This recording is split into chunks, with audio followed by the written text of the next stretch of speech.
This has become one of those must-have tools that I wish I had years ago. Let me show you why. It took me forever to get this piece of molding just right to fit around this baseboard using a pair of scissors and a piece of paper. With this,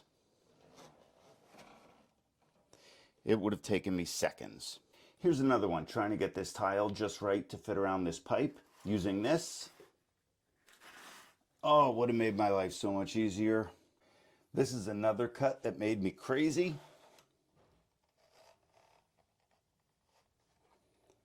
Wish I would have had this tool.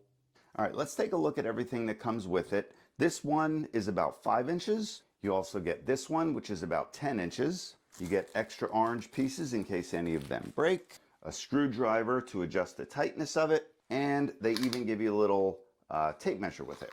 Okay, here's how easy it is to use this. First, you want to make sure that all the pieces are flush along here, and then it also has this unlock and lock. Make sure that it's unlocked before you use it. I'm just going to go around a piece of molding. You just press it on there. It gets the shape.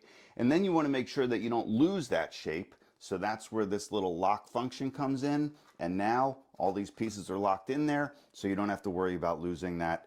This is such a cool product. Would have saved me literally hours of work using paper and scissors trying to get just the right shape. Wish I would have had this so long ago. If you do any kind of work around the house, this is definitely something that you're going to want to have on hand, and I hope you found this helpful.